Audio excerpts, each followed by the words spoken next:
I think that one of the biggest reasons that new hunters struggle is because they don't slow down long enough to learn.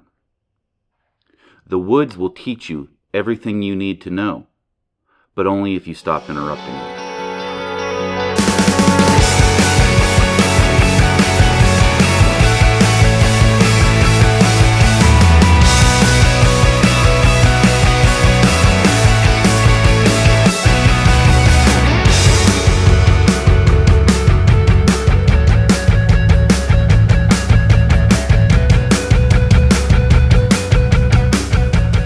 So over the last decade, it's become pretty trendy for hunters to be impatient. They will get up and move spots whenever they're not seeing the activity that they think that they need to be seeing. They will go out and buy the latest, greatest gear because it's what they see the next guy using. And it doesn't stop there. There's so many times on public land where I'll hear a guy get a bird gobbling, and then the next thing I know, he's calling to him every 30 seconds. And I'm not saying that that is always the wrong case, but a lot of times it does become too much. There's no patience anymore in the woods. People don't let the woods come to them. I'll see guys that walk in and I can see their headlamp as they go up the fire trails or whatever it is as they're passing by me. And then an hour after daylight, I can see them up on the ridge up above me. And I know that it's them, and I know that they've become impatient and that they've given up on the spot and they're just bouncing ridges. Or even worse, I hear of guys going in and checking on their cameras every 24 hours because, oh, I saw this big buck coming through and I got to go make sure I know exactly what every move he makes is. And then they end up putting pressure on that deer and they never get to capitalize or even see him in person. And let's face it, movement makes us feel productive. Calling to a turkey makes us feel productive. Chasing fresh sign, the freshest sign, and even though we just passed fresh sign 200 yards ago, it makes us feel productive even when it's hurting us. And the truth of it is, the reason it's been happening in the past decade is because social media has absolutely magnified the problem. We see all of these fast-paced edits. We see all of these guys that look like they're just constantly in the action 24/7, and we want to be that. We don't want to sit back and go through weeks of not seeing anything. We don't want to sit back and go through the boredom of it all, because inevitably that's what it becomes. It becomes boring to us because we constantly have this dopamine fix where we're watching these guys on the internet or we're watching these guys on the TV. And we see all these edits where it just seems like they're moving and constantly in it and they're chasing the next biggest, best thing. And they also sell you things. That is their job. That is why they are on TV. They go and they sell you these products from these big box store consumerist type places.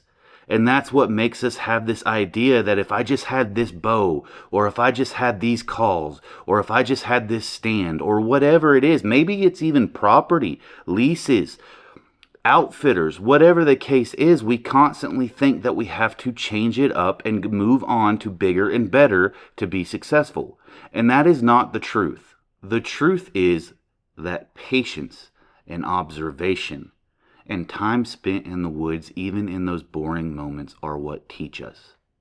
Now, I'm not sitting here saying that if you're a go, go, go kind of guy, that you're not going to get lucky every once in a while, because you will. If you spend enough time in the woods, luck will find you eventually.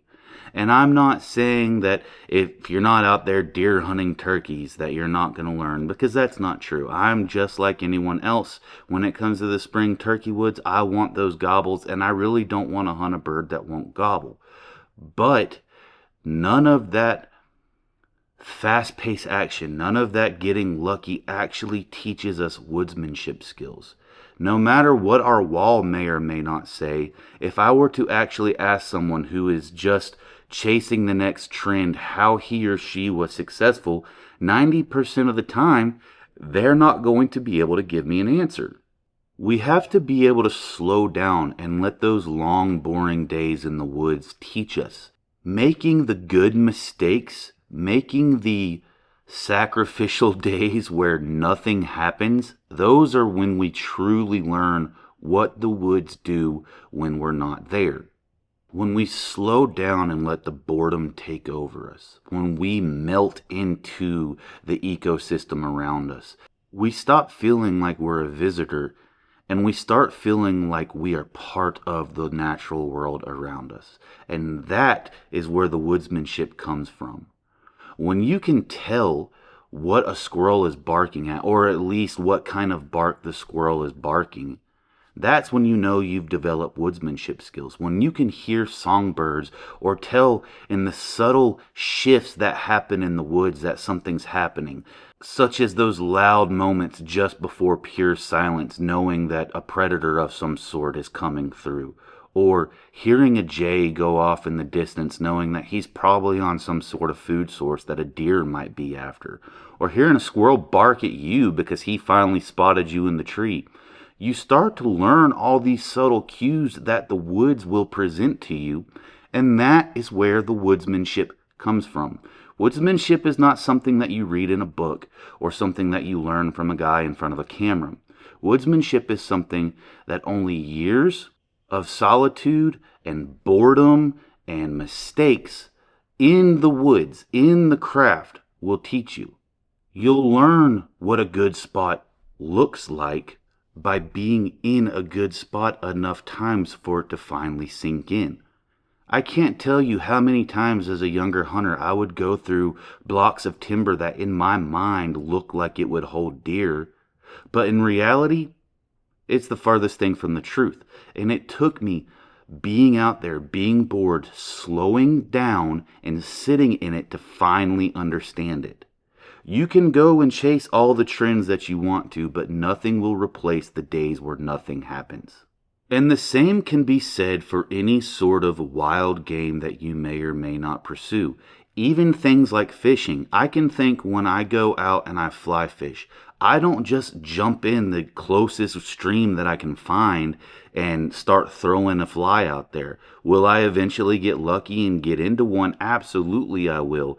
But I know that if I will stop and slow down and examine the bends and examine the currents and examine as much as I can the structure underneath the water, I will find fish faster that way than if I just willy-nilly go out there and chase the next bend in the river, or if I go out there and try to just move my way through the stream until I find it.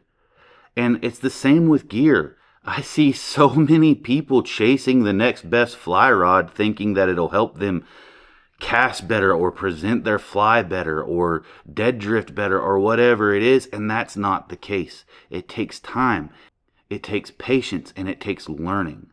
And I get it. The human body does not like the uncomfortable nature that being patient presents to you. We don't like the boredom, because we are in a society where dopamine is at our fingertips at any given moment. But I'm here to tell you, slowing down is so good for your brain. It helps to get rid of the hunting ego that we're starting to see and we've been seeing trending here on the internet over the last decade. It helps us to reconnect with what the outdoors is actually supposed to be. There are so many people, and the internet is a big fault of it, that feel like they're going to be wasting time or behind the curve if they're not moving and chasing the next best thing. And honestly, I think that with the way that we have trended lately in social media and in the entertainment industry, everyone wants instant results. And when it comes to hunting or anything else in life that is worth pursuing, that is not how you truly succeed. Yes, your wall might disagree with me, but if I were to sit down and put you in my block of timber, could you tell me how, when, and where to be successful? And the answer is probably not, because you have not actually developed those woodsmanship skills. And even if you're not one that is following the internet trend and you're still one that just flies through everything and can't be patient, the true underlying reason why people cannot slow down and just let the woods happen isn't because they're uncomfortable with what's happening in front of them. They're uncomfortable with what could be happening on the next ridge or in the next bend of the river. The unknown is what makes people uncomfortable, but the unknown is what teaches us to be comfortable in any situation. Some of the most important lessons that I have ever learned in the woods did not happen while I was moving to the next spot. And it didn't happen when I was pulling the string back on a bow. And it didn't happen when I was reeling in the biggest trout. And it didn't happen when the loudest gobbler on the ridge was talking to me. It happened in those quiet moments, in the moments that I'll never bring to you on a camera because it brings no sort of entertainment value. But those are where the lessons are learned.